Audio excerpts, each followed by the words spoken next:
Baik, menginjak sesi kedua, pada sesi ini akan dibawakan oleh narasumber kita yang gak kalah keren nih, ada Bu Dewi Suci. Selamat pagi, Bu Ci.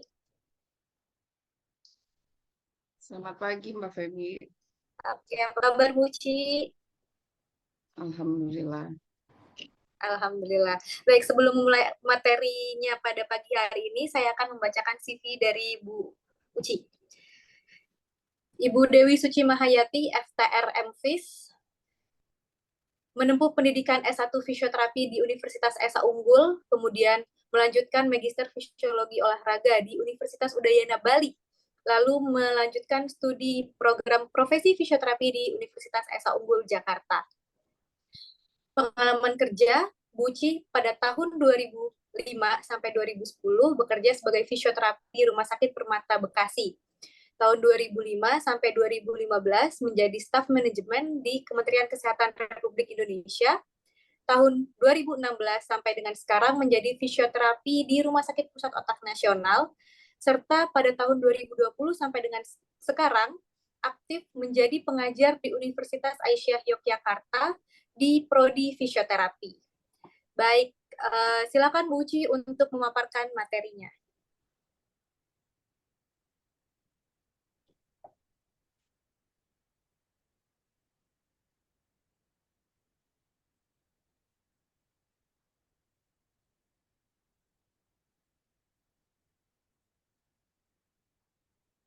Baik, terima kasih Mbak Feby. Terima kasih Dokter Bambang untuk pengetahuannya.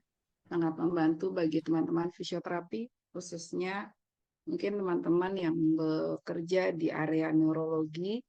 Juga hari ini kita ada beberapa peserta yang bukan fisioterapi, bukan tenaga medis. Ada Kang Aji, terima kasih Kang Aji. Ini survival stroke, jadi bisa membagi kepada teman-temannya apa itu DSA, jadi nggak salah langkah lagi untuk melakukan DSA. Melanjutkan apa yang Dokter Bambang katakan tadi, penanganan stroke secara medis itu udah sangat baik sekali, lalu bagaimana peran fisioterapi selanjutnya, karena penanganan stroke-nya sudah sangat maju, sangat modern, tapi namanya stroke itu meninggalkan gejala sisa atau kecacatan yang hanya fisioterapi yang bisa membantu. Sekali lagi membantu tapi bukan menangani. Membantu memulihkan kembali, mengembalikan lagi fungsi dari gerak tubuh manusia tersebut. Oke, saya saat ini sebagai praktisi fisioterapi di Respon, selain itu juga saya staf pengajar di Prodi Fisioterapi Universitas Aisyah Yogyakarta.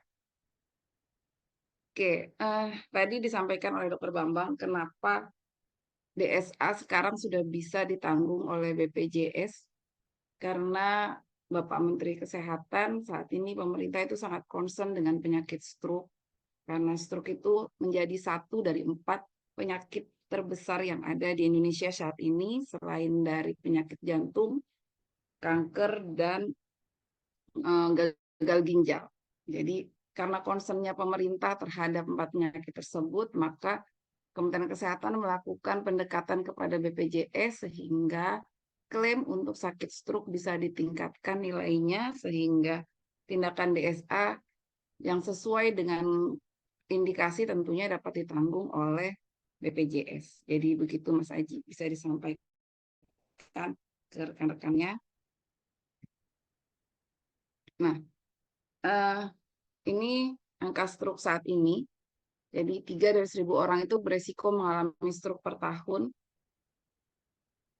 Bukan mendoakan, tapi teman-teman fisioterapi tidak perlu takut kehilangan lahan pekerjaan, karena selama gaya hidup masyarakat saat ini belum berubah, belum aware, maka penyakit stroke akan tetap ada, dan 65% dari penderita stroke itu akan mengalami kecacatan. Ya, ini tadi sudah dijelaskan oleh Dokter Bambang kenapa pembuluh darah apa saja, resiko-resikonya apa saja yang bisa menyebabkan stroke. Saya rasa tidak perlu saya ulang. Nah, ini tindakannya ya. Jadi kalau bisa datang sebelum 4 jam ke rumah sakit, itu sudah bisa ditangani dan efek ke depannya tidak akan terlalu berat. Jadi itu sudah ada yang namanya trombolisis, tindakan-tindakan lain seperti coiling dan clipping untuk mengatasi penyebab-penyebab dari stroke seperti adanya subarachnoid hemorrhage, juga aneurisma ini tumbuhnya pasti kecil-kecil tapi tidak menyebabkan gejala. Kalau udah pecah baru menimbulkan gangguan dan bisa juga menyebabkan kematian. Nah, saat ini di Indonesia sudah ditunjuk oleh Kementerian Kesehatan 4 rumah sakit sebagai pengampu dari 4 penyakit besar tadi. Nah, Erespon itu sebagai pengampu utama atau rumah sakit level paripurna untuk penyakit stroke. Pengampu itu apa? Jadi Erespon itu punya tugas untuk menyiapkan rumah sakit di seluruh kabupaten kota untuk mampu tata laksana stroke. Jadi tindakan-tindakan yang tadi dijelaskan oleh Dr. Bambang itu nantinya diharapkan sampai rumah sakit di kabupaten kota itu mampu melakukannya. Minimal yang RTPA. Pemberian RTPA itu minimal harus bisa dilakukan di rumah sakit dasar karena tidak membutuhkan banyak alat kesehatan spesifik. Fellow-nya pun tidak perlu harus sudah neurointervensi seperti Dr. Bambang, hanya mengikuti pelatihan-pelatihan khusus yang diadakan, salah satunya juga oleh Erespon.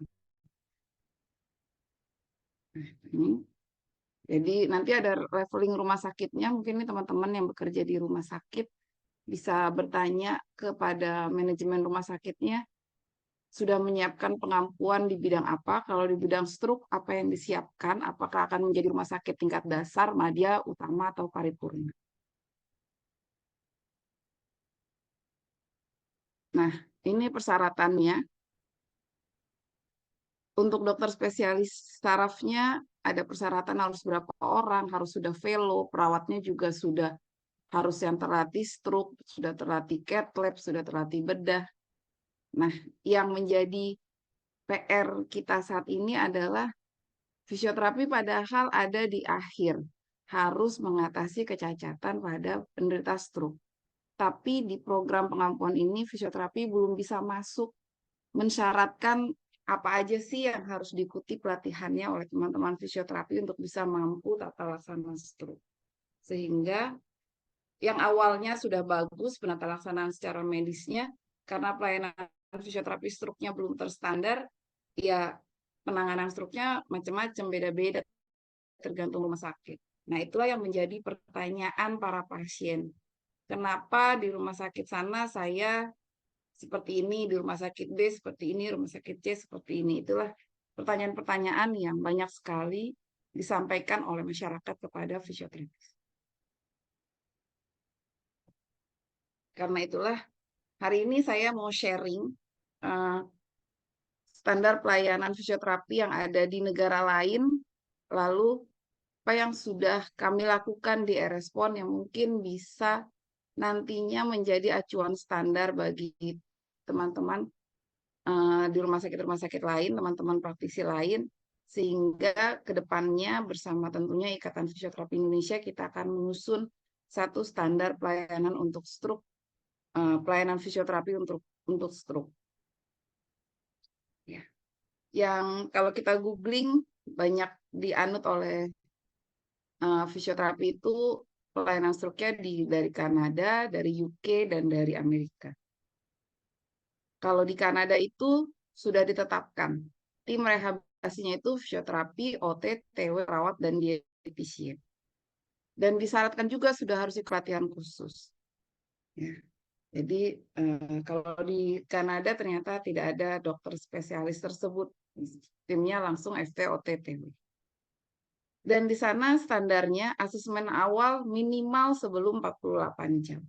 Ya, jadi kalau tadi penanganannya sudah cepat, sebelum 4 jam diberikan tindakan medis, maka fisioterapi pun sudah harus melakukan asesmen sebelum 48 jam. Jadi memang penanganan di fase akut ini sangat-sangat penting. Asesmennya apa aja? Tentunya untuk kemampuan fungsional dan berpartisipasi dalam program rehabilitasi. Nah, selanjutnya kalau di sana sudah lebih tertata data manajemennya ya, sehingga kita bisa mengevaluasi pasien secara kohort setelah 2 minggu, 1 bulan, 6 bulan, sampai 1 tahun. Nah, kalau di Indonesia ini agak sulit, kan kita bicara Indonesia, bicara Jakarta. Kalau kita mau melakukan penelitian kohort pasien setelah 2 minggu, setelah pulang sudah bisa apa, 1 bulan kemudian bisa apa, 6 bulan sudah seperti apa, 1 tahun seperti apa, itu sangat sulit karena kalau pasiennya bagus, pastinya dari rumah sakit tipe C atau tipe B-nya udah di-close. Tidak dapat rujukan lagi ke respon ke tipe A. Jadi kita putus tuh, tidak bisa mengevaluasi pasien itu lagi. Kalau di negara lain sudah sangat maju data untuk pasiennya, sehingga bisa diikuti perkembangan pasiennya sampai 1, 2, atau 3 tahun pasca stroke. Lalu di Amerika seperti apa?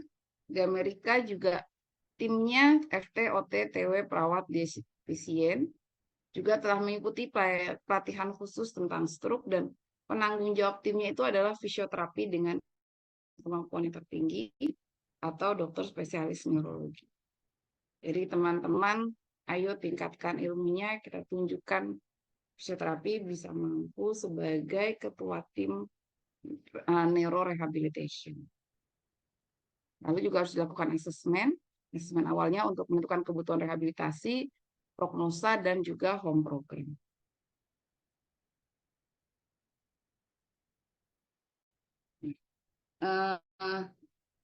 Ini ada rekomendasinya. Jadi untuk fase-fase subakut itu memang disarankan untuk fisioterapinya setiap hari, 7 hari seminggu sampai dengan dia pulang. Jadi fase akut itu fase sampai 1 minggu di mana pasien biasanya masih dalam proses perawatan di rumah sakit. Ini di UK, lalu apa aja sih? Tadi kalau Dokter Bambang mengatakan, ya kalau di awal-awal fisioterapinya fisioterapi pasif aja dulu.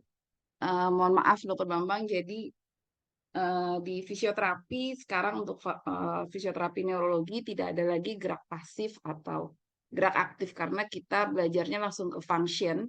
Nah, di fase awal di 24-48 jam pertama kita tidak memberikan latihan untuk anggota gerak, tapi kita lebih banyak melakukan positioning dan chest fisioterapi. Ini yang dilakukan oleh UK. Jadi kalau di UK asesmennya setelah 4 jam tiba di rumah sakit, jadi ini memang fisioterapinya standby, bertugas seperti perawat 24 jam, lalu langsung mengajarkan positioning kepada pasiennya. Tentunya positioningnya yang menguntungkan untuk kondisi pasien tersebut.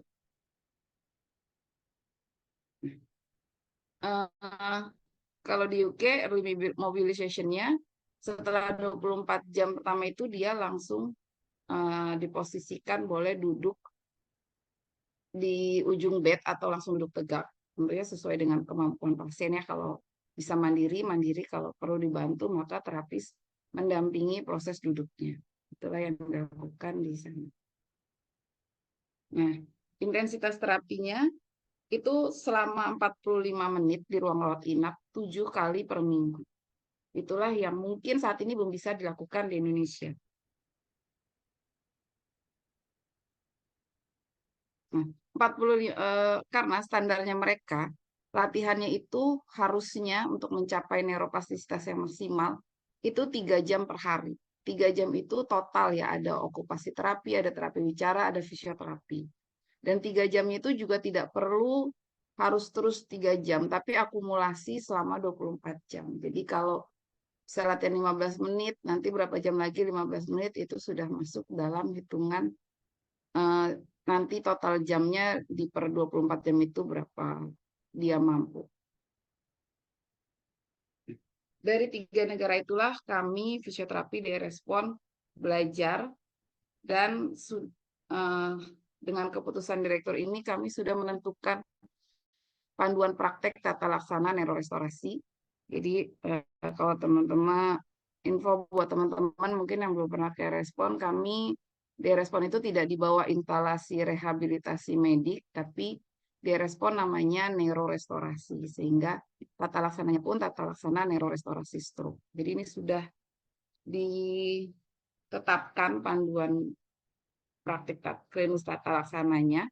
Nah, bagi teman-teman yang ingin di rumah sakitnya pasien dirawat inapnya yang pakai BPJS bisa fisioterapinya langsung masuk tanpa ada rujukan, teman-teman harus membuat panduan praktek klinis seperti ini.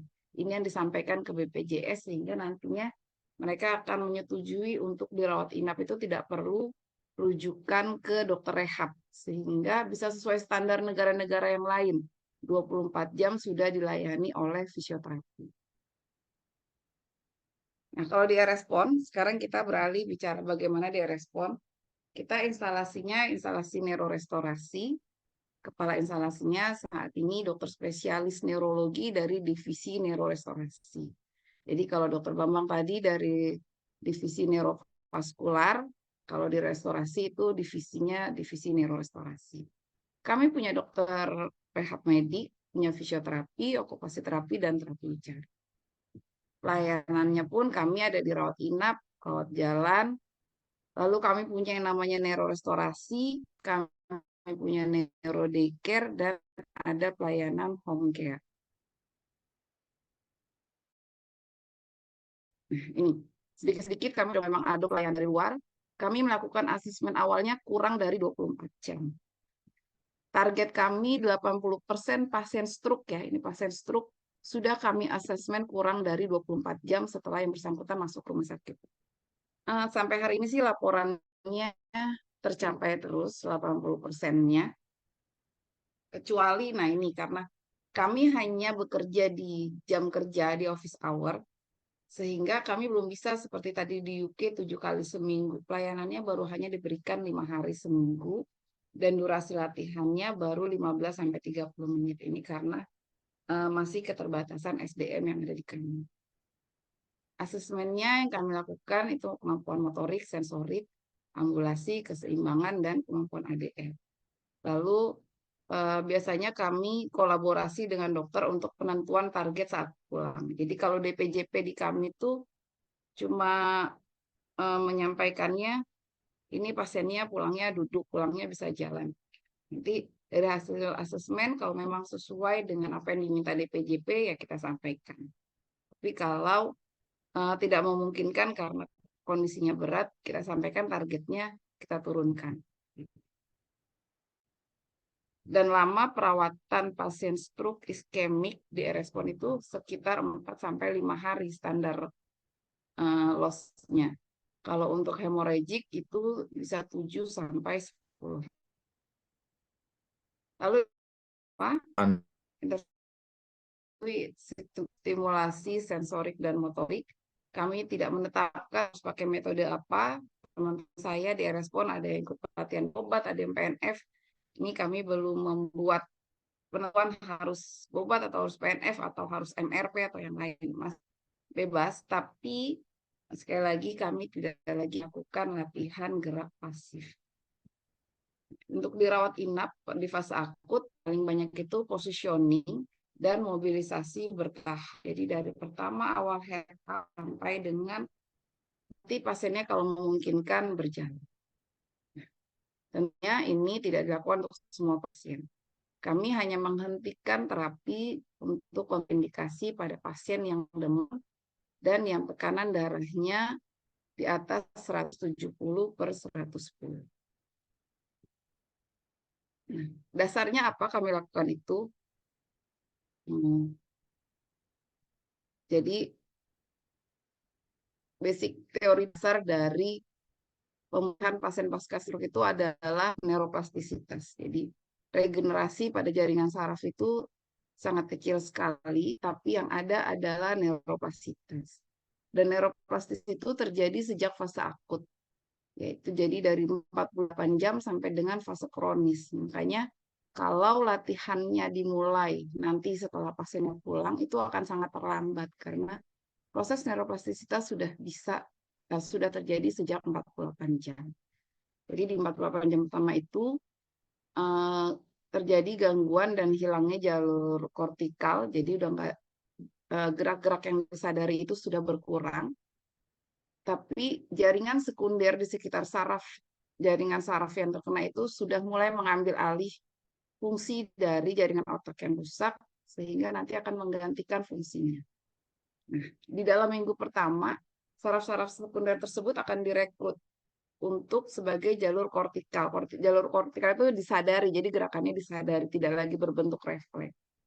Makanya kalau 1 minggu awal itu kita berikan treatment setiap hari, maka proses neuroplastisitasnya akan di jalan yang benar. Karena stimulus geraknya benar, pola gerak yang dihasilkannya pun akan terjadi dengan benar. Ya. Neuroplastisitas itu nanti akan memunculkan pola gerak yang sesuai dengan input yang diberikan. Kalau pasiennya tidak dilatih oleh fisioterapi, secara naluriah pasien itu akan mencoba bergerak dengan kompensasi, dengan gerak asosiasi, itu semua bisa dilakukan oleh pasien. Terutama yang tonus ototnya tidak terlalu low, dia akan mencoba untuk bergerak. Nah, coba-coba gerakannya pasien yang salah itulah, atau yang pola geraknya agak menyimpang, yang nantinya akan terekam pada proses neuroplastisitas. Pada proses motor learning dia tersimpan, ya selamanya dia akan bergerak di pola yang salah. Nah, teman-teman fisioterapi itulah kalau masuk dari fase awal akan membantu melatih dalam pola gerak yang normal agar yang terekam dalam motor learning-nya pasien itu pola gerak yang benar. Lalu kalau nggak latihan gerak pasif, apa yang dilakukan selama perawatan? Jadi kita berikan input sensorik, jadi melalui panca indera, melalui contoh-contoh gerak, dicontohkan ke pasiennya untuk merekam dahulu apa yang pola gerak yang benar. Ya. Jadi berbagai input sensorik dimasukkan, lalu kita juga mengaktifkan fungsi kortikal. Nah, bedanya ini nanti teman-teman nanya, kan nggak bisa gerak sama sekali kalau kekuatannya 0 atau 1. Lalu apa bedanya gerak pasif dengan stimulasi?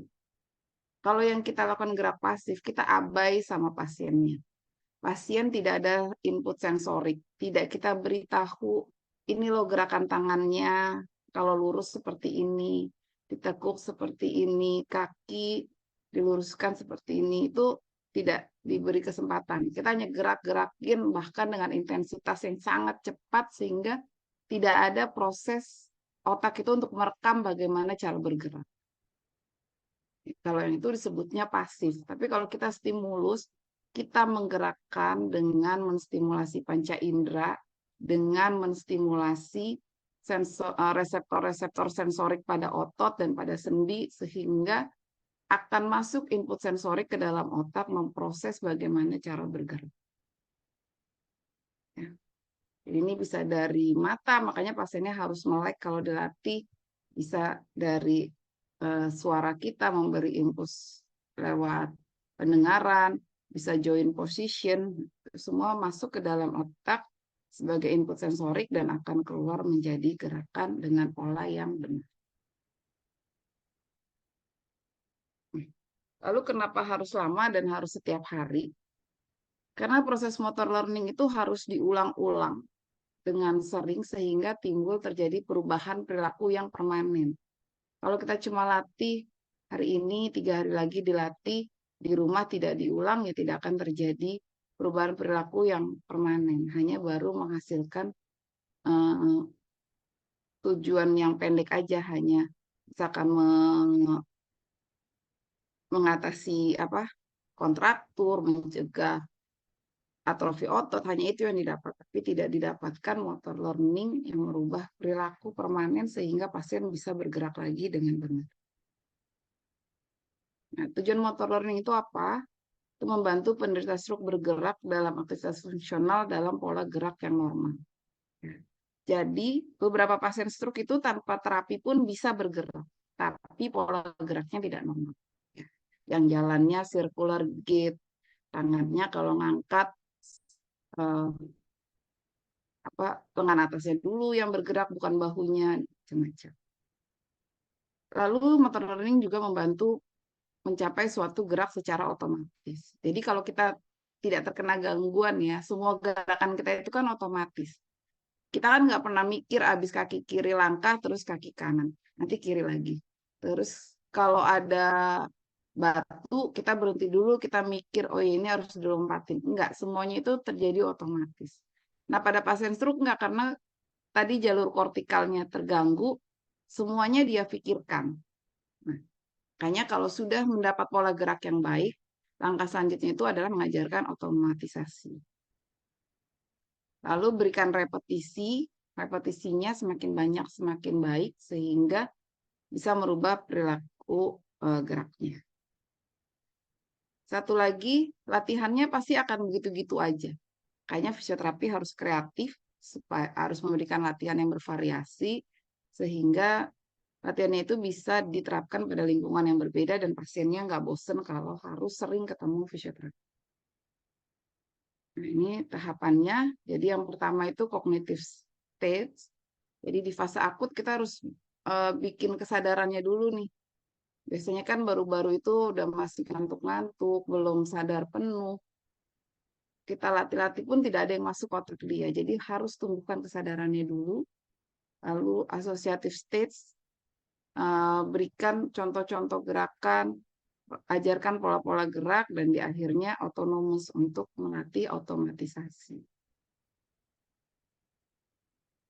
Jadi inilah hal penting di fase akut yang mungkin terlihat kayak ngapain sih diatur posisinya aja. Padahal pengaturan posisi pasien di fase akut itu memegang peranan penting dalam proses rehabilitasi selanjutnya.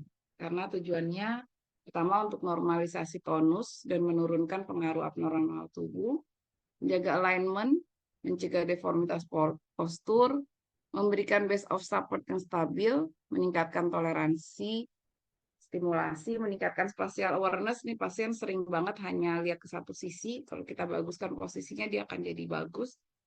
Lalu memfasilitasi normal movement, mengontrol abnormal movement, mencegah dekubitus, mengurangi kelelahan, meningkatkan fungsi sistem saraf otonom, jadi jantung, pernafasan, pencernaan juga bisa terbantu fungsinya pada pasien stroke dengan posisi yang baik, serta maksimalisasi fungsi fungsional tubuh.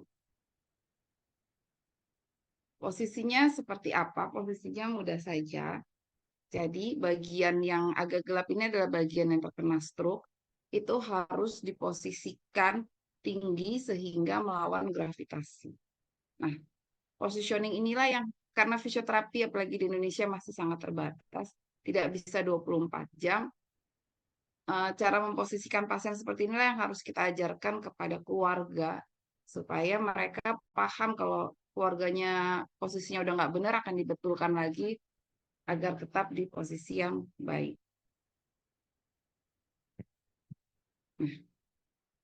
Lalu duduk. Pasien stroke itu harus segera duduk minimal di 48 jam pertama. Kenapa? Berdasarkan penelitian, posisi terbaik untuk pasien stroke itu posisi duduk, baik duduknya di kursi roda, di kursi atau di pinggir bed. Ya, jadi duduk yang baik itu gimana sih? Kepalanya harus lebih tinggi dari pelvis. Jadi ada pasien duduk tapi duduknya kayak duduk males-malesan gitu kan, seimbang aja tuh kepala sama pelvisnya.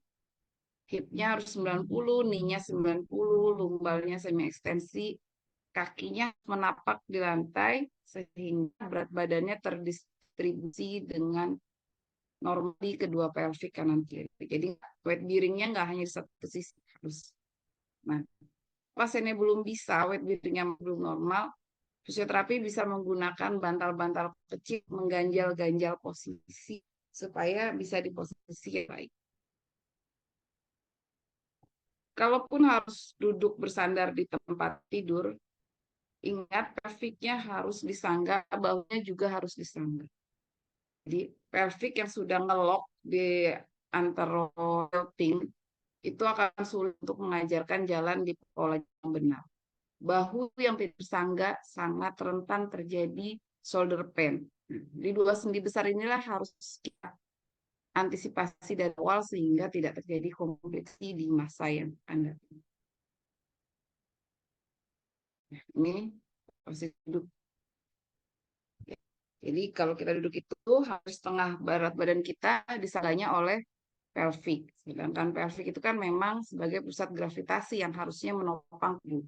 Kalau kita tiduran terus, orang stroke ya, berat badannya nggak pernah tertumpu di pinggul sehingga tonusnya tidak akan naik-naik. Nah, tadi dengan duduk tegak seperti itu, semua akan berperan. Kita tegak, mata kita bisa melihat, gerak tangan dan kaki lebih dilakukan, bisa adaptasi kepada lingkungan, muskuloskeletalnya juga bangun, itulah dari fungsinya duduk. Ini, lalu mobilisasi dini ini yang kedua bisa dilakukan tadi setelah posisinya bagus.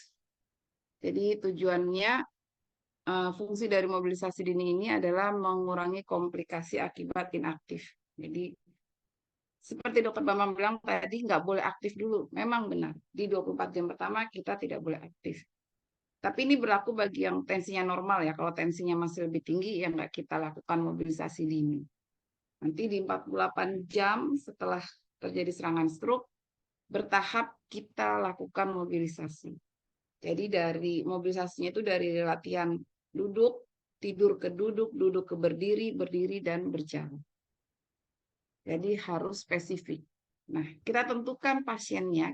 Waktu asesmen awal itu kita mempelajari kira-kira kalau 5 hari dirawat, pasien ini bisanya apa.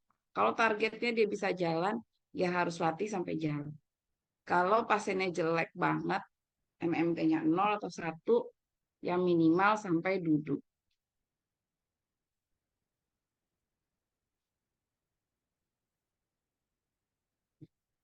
Jadi ini sesuai dengan yang terbambang ya. Jadi duduk di tepi bed tidak boleh dilakukan kurang dari 24 jam karena beresiko mempercepat cerebral blood flow sehingga memicu pecahnya pembuluh darah. Pada pasien-pasien yang bagus ini biasanya ya, yang MMT-nya tidak terlalu terganggu, tadi mungkin infaknya kecil, biasanya dia nekat saat nggak ada perawat, nggak ada apa, dia turun. Nah ini bisa memicu pecah. Untuk pasien yang bagus kayak gini pun jadinya fisioterapi perlu masuk sejak awal untuk memberitahu bahwa walaupun bisa gerak nggak boleh turun. Itu yang harus diajarkan penting. Dan di hari pertama, di 24 jam pertama, tidak boleh duduk di tepi bed, tapi kepalanya minimal harus 30 derajat. Posisi 30 derajat ini akan menghambat percepatan cerebral blood flow, jadi kita jaga dulu memang tekanan darahnya agar tetap stabil, sambil diobatin juga, distabilkan pakai obat. Dari positioning juga kita bisa membantu menstabilkan tekanan. Ini yang dilakukan di e-respon, di rawat inap itu seperti ini. Kita memposisikan pasien, ngajarin pasien duduk dengan segala alat bantu, karena duduk itu memang sangat penting bagi pasien. Tidak dilatih yang lain-lain selain mempositioningkan.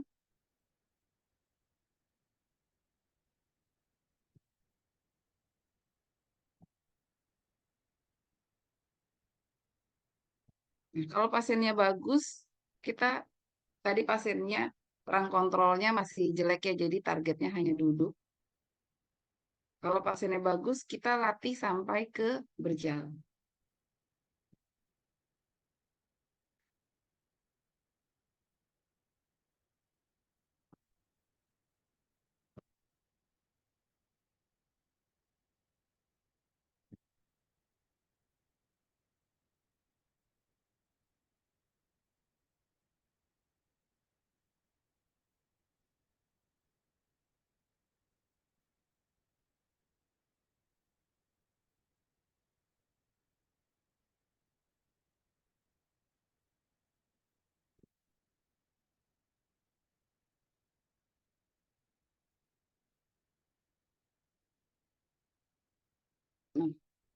Nah, mungkin ini saya skip aja ya, karena kita mau udah karena waktu untuk rawat jalannya saya skip.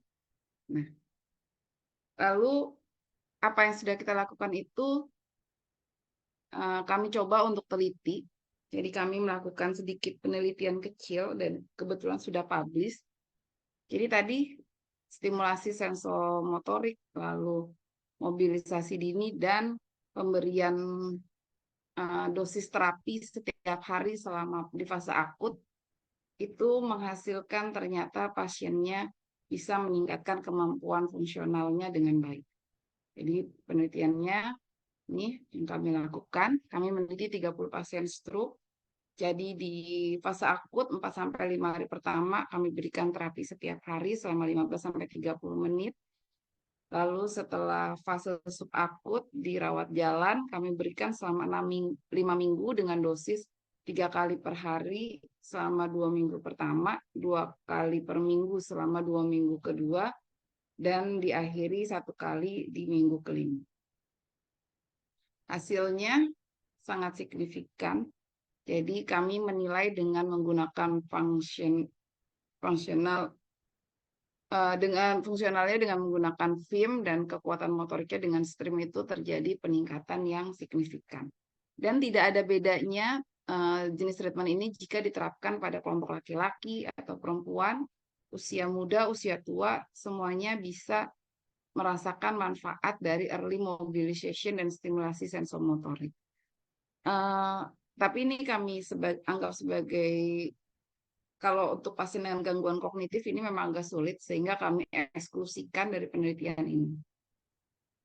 Nah, selanjutnya apa? Tentunya untuk membangun tadi, kembali lagi standar pelayanan fisioterapi pada pasien stroke, harus ada pengembangan assessment tools, jadi tools-tools pemeriksaan harus lebih terstandar. Kalau di luar negeri itu sudah pakai semuanya robotik dan computerized sehingga angka-angkanya jelas. Mungkin di Indonesia sudah mulai bisa diterapkan, dikembangkan. Dan tadi agar tenaga fisioterapinya terstandar, ya harus ada pelatihan untuk fisioterapi stroke. Karena kalau hanya untuk kuliah pasti belum sangat detail. Lalu ada integrasi. Jadi kami respons sebagai rumah sakit tipe A, kalau pasiennya sudah PRB, sudah dirujuk balik ke tingkat B atau ke puskesmas, maka pelayanannya juga harus sama, sehingga harus ada koordinasi dari setiap level tingkatan rumah sakit. Oke, Mbak Feby, mungkin itu saja dari saya.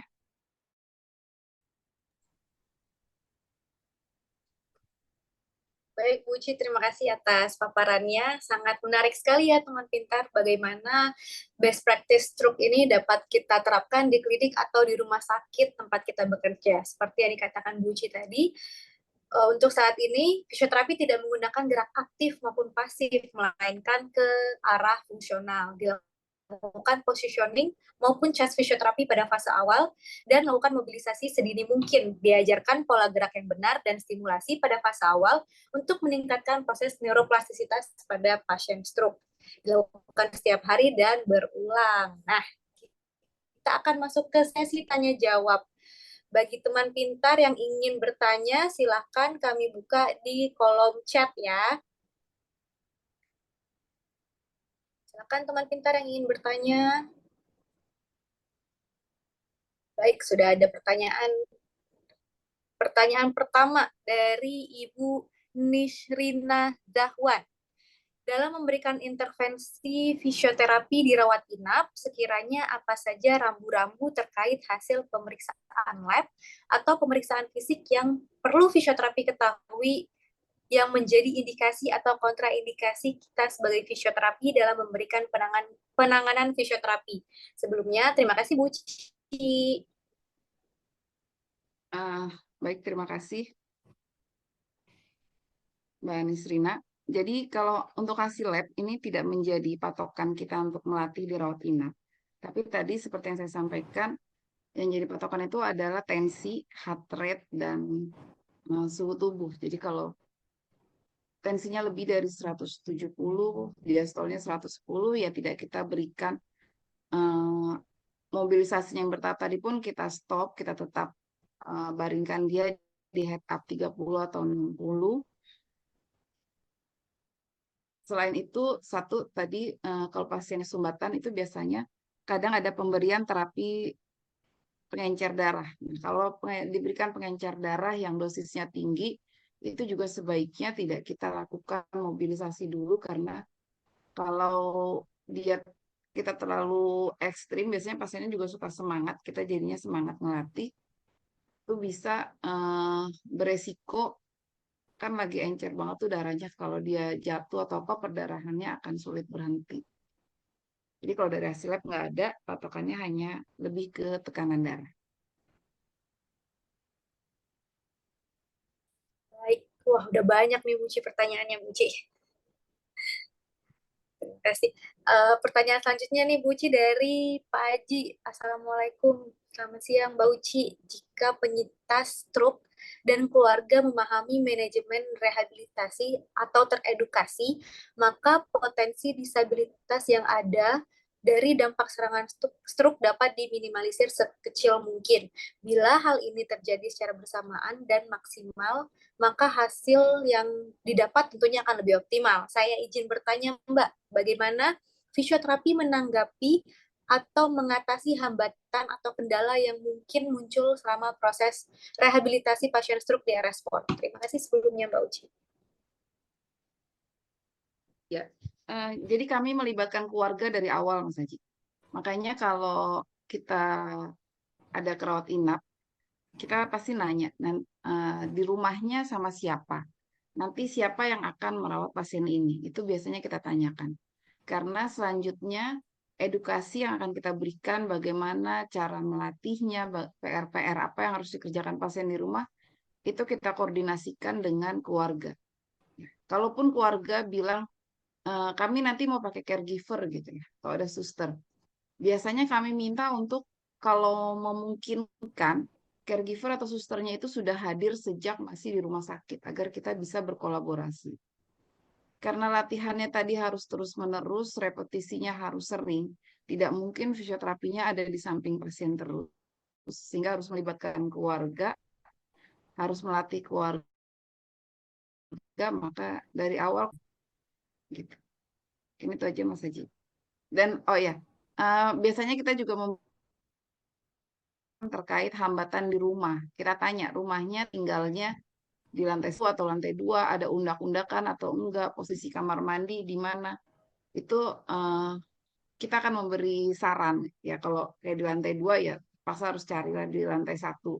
Karena kan nggak mungkin juga naik turun tangga biasanya di fase awal. Gitu. Jadi fisioterapi memang harus menganamnesanya itu tidak sampai sebatas yang dirasakan apa, terus harapannya apa, tapi juga ke lingkungan sosial dari pasien. Itu aja, Mas. Oke, terima kasih Bu Ci. Ada pertanyaan lagi Bu Ci. Selamat siang Ibu, ingin bertanya jika pasien stroke kronis baru bertemu fisioterapi di bulan ke-8 setelah terkena stroke, apakah proses neuroplastisitasnya masih berlaku dan adakah dosis khusus untuk mempercepat pemulihan? Dan apakah kondisi gangguan mental seperti denial mempengaruhi? Oke. Terima kasih Mbak Ida. Neuroplastisitas itu akan terjadi sampai akhir. Jadi proses belajar itu dari lahir sampai kita meninggal itu akan selalu ada proses belajar. Tapi tentunya speed-nya yang akan sudah berkurang. Jadi kalau kita baru di fase awal kena stroke nih, kan si saraf jaringan sekundernya itu masih kosong, belum tahu apa. Itu kalau diajarkan dia akan langsung menangkap dengan baik. Tapi kalau sudah sekian lama, sudah lebih dari 6 atau 8 bulan melewati golden period, yang tadi sudah terbentuk di motor learning-nya itu pola yang salah. Nah, merubah pola itu akan lebih sulit. Maka dosis terapinya juga harus lebih sering karena kita melatih nih, pas dia pulang sendiri dia balik lagi ke pola awalnya. Nah, itu yang sangat sulit. Jadi harus benar-benar termindset dia harus merubah pola.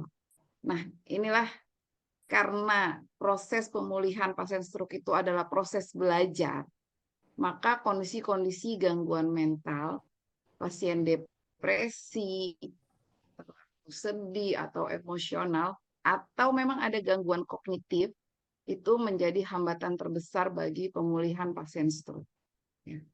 Jadi kalaupun gangguannya kecil, tapi pasiennya secara mental itu punya gangguan, dia akan jadi berat. Sebaliknya, pasien yang berat banget, kalau dia punya semangat itu akan lebih cepat pemulihannya.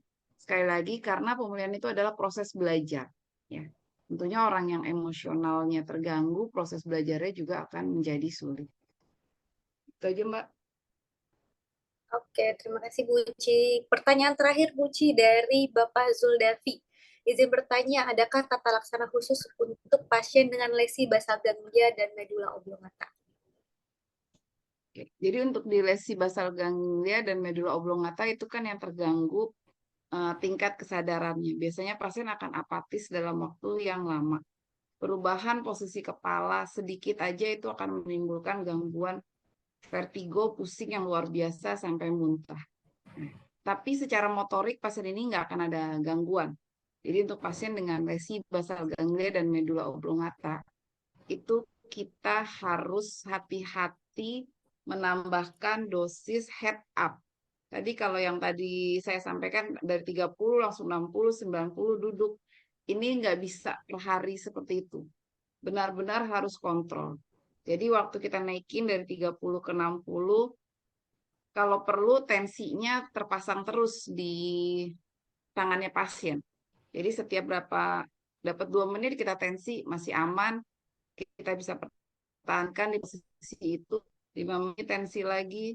Jadi latihan di fase akutnya untuk lesi di basal ganglia dan medul oblongata itu adalah meningkatkan head up-nya, positioning-nya dulu. Sampai ke duduk aja itu biasanya lama, bisa butuh waktu sampai 2 minggu dia baru bisa duduk tegak.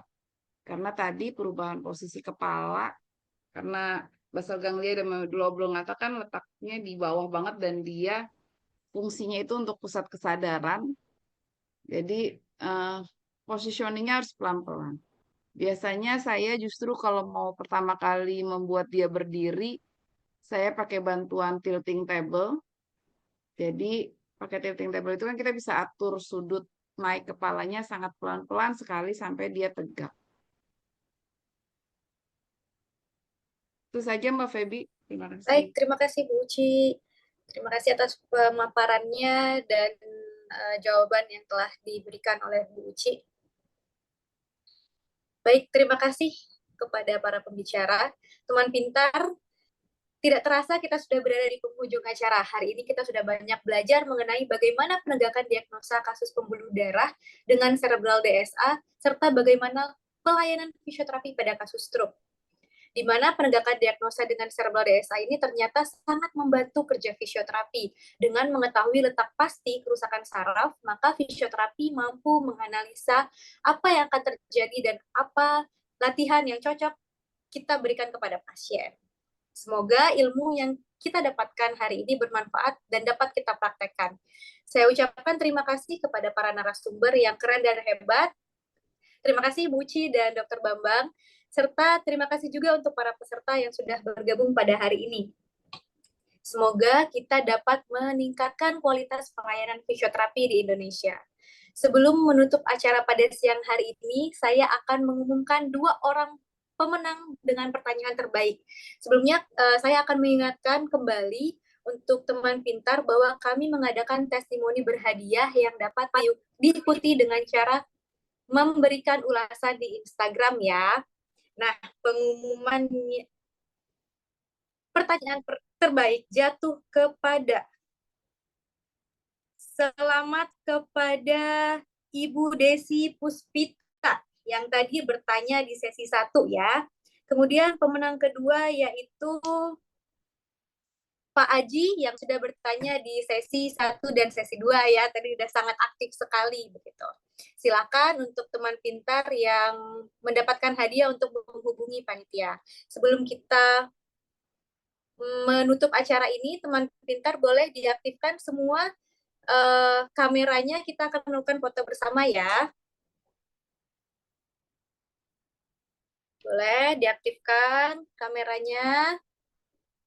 Oke, sudah diaktifkan.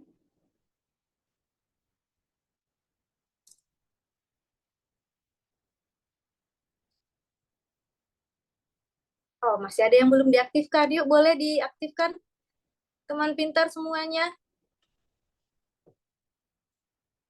Baik ya. Boleh memberikan posenya yang dianjurkan oleh pemerintah tentunya ya, teman-teman.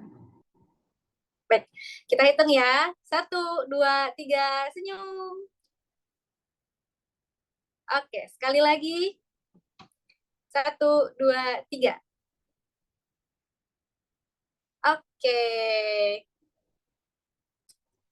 Baik, teman pintar, dengan dilaksanakannya pengumuman dan foto bersama tadi, maka berakhir pula perjumpaan kita pada webinar kali ini. Saya tutup dengan pantun, boleh? Ke Jatinegara beli burung kenari. Beli kenari tanpa kandangnya. Pembawa acara pamit undur diri. Sampai jumpa di seminar berikutnya. Assalamualaikum warahmatullahi wabarakatuh.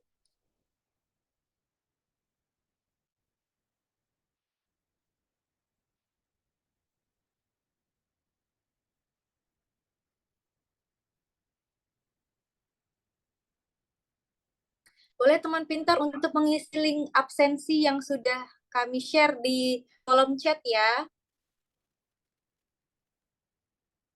Link absensi juga sudah di-share di grup WhatsApp ya teman-teman ya. Visio Pintar Indonesia lahir dari aspirasi dan kepedulian sekelompok profesional kesehatan yang bersatu demi memberikan kontribusi positif dalam dunia fisioterapi di Indonesia. Didirikan pada bulan November tahun 2023, ketika kesadaran akan pentingnya rehabilitasi fisik semakin